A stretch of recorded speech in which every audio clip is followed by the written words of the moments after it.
It's silky, it's rich, indulgent. This chocolatey dessert has the perfect balance of texture and flavors. This is our recipe for the perfect chocolate tart. When developing this recipe, we had a big debate here about whether to do a vanilla or a chocolate crust. So of course we tested both. And ultimately, even surprisingly, we found the chocolate crust to be dry and brittle and a little bit bitter, while the vanilla was much more tender and balanced. So for this, we are Team Vanilla! We're going to start by making a basic short dough, which always has some kind of fat, flour, and water. We're using a food processor just because it's a lot easier, but you can also do this by hand. First, we will combine flour and our secret ingredient, powdered sugar. Powdered sugar is great because it dissolves quickly and contains cornstarch. Cornstarch helps prevent gluten from developing, which will give us a really nice tender crust. And now add a pinch of salt. I'm going to pulse this a few times, and once it's all incorporated, we'll add our fat. We tested both with butter and shortening and found that while both made great looking crust, the crust with the shortening leaves a waxy mouthfeel. So for this, butter is just better. So go ahead and add in some chilled butter, a few clumps at a time. It's gotta be chilled because we don't want it to fully incorporate.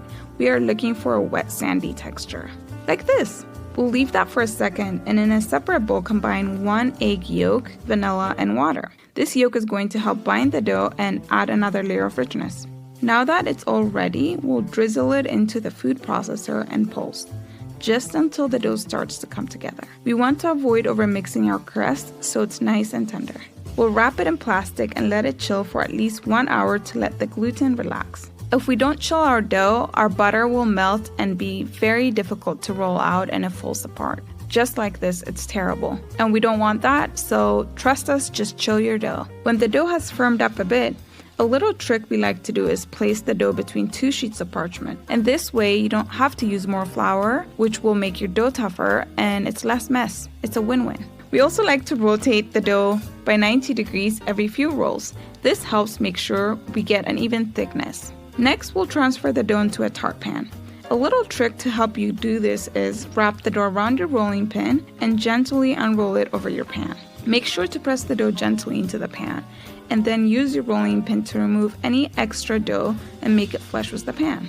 This dough is very forgiving, so if you have any extra, feel free to use that to do some patchwork just like I'm doing right here. You can always use the back of a knife to cut it to get a more precise edge. Next, we'll take a fork to prick holes on the bottom of this dough, which is called docking. We need to do this because we're going to blind bake this crust, which just means we're going to bake this without the filling. These holes will allow steam to escape, which will help the dough from puffing out since there's no filling to keep it down. After docking, we'll freeze this crust for 20 minutes to help it firm up. Okay, this crust is almost ready to go. Last thing we like to do is add a parchment paper. A little trick I like to do is crumble the parchment in my hands. That way it's easy to work with. And then we'll add pie weights. This will also keep the dough from puffing up and baking unevenly. If you don't have pie weights, feel free to use uncooked rice or beans. Now we're ready to partially bake this crust. We'll first bake it at 425 degrees with the pie weights for 15 minutes, then remove the parchment and the pie weights, decrease the oven temperature to 350 and bake it for an additional 15 minutes. Once it's done, transfer it to a wire rack and let it cool. While that cools, it's time to make our favorite part, the chocolate filling. First thing we need to do is choose our chocolate. Milk chocolate is sweet and has a less intense chocolate flavor, while unsweetened chocolate can be too bitter and a little bit overwhelming at times. So we landed in the middle, which is semi-sweet or bittersweet. For this recipe, we are going with bittersweet. Bittersweet chocolate is the perfect balance. It has the intensity of dark chocolate with a little bit of sweetness. And next, we'll chop up our chocolate. And if you can splurge and get more of a high quality bar, we recommend it since this is the star ingredient. We'll set that aside, and in a saucepan, we'll heat heavy cream and salt. Once it starts to simmer, we'll take it off the heat and add in our chocolate. We like to use a spatula to make sure all the chocolate is submerged under the cream. We'll cover this for 5 minutes to let it melt and then stir until it's smooth. We don't want any clumps, we want it silky smooth, just like this.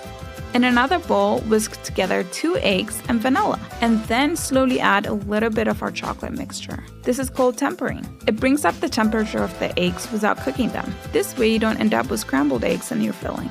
Now that your eggs are up to temp, add the rest of your chocolate mixture and whisk to combine. But if you get any egg bits, don't worry. We're gonna put this through a strainer to make sure it's super smooth. Then we'll pour this into our cool tart shell. Look at that chocolate, it looks so smooth. We like to use an offset spatula to smooth out the top to make sure it's even. And we'll give it a little bit of a shake before it goes in the oven. We'll bake this for 25 to 30 minutes. We'll know it's done when the filling is set and the surface is glossy. Once it's done, we'll place it on a wire rack and let it cool. We could stop here, but we're tasty, so we're gonna add a cocoa mirror glaze on top. Mirror glazes could be intimidating, but the one we're gonna show you is foolproof. First, we'll pick our cocoa powder. We had 3 types to choose from. Natural, which has an intense chocolate flavor. Dutch process, which is darker in appearance and a little less bitter than natural.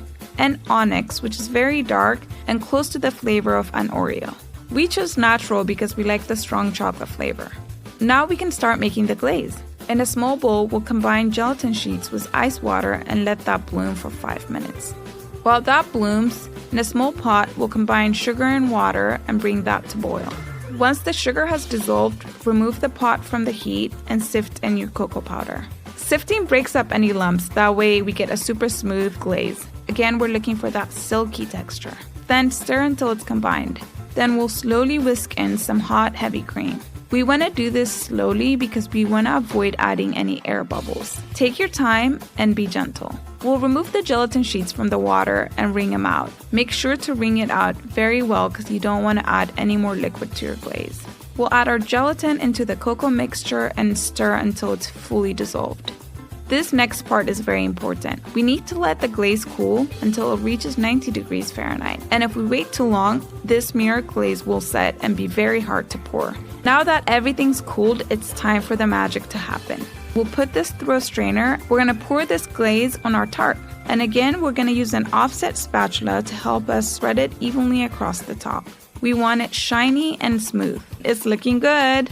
We've done all the work, and now comes the hard part. We have to wait. We have to let our tart chill in the fridge for at least 1 hour. That way our glaze sets. We know that wasn't easy, but we're done. All that's left to do is sprinkle a generous amount of sea salt on top and serve. Perfectly baked crust, a silky smooth chocolate middle, and a mirror glaze. Can we just appreciate all these beautiful layers? We'll top it with a dollop of whipped cream. It looks great, let's eat. We hope we've taught you some new things today. If you love this recipe, you can find it and many more on tasty.co. Oh yes!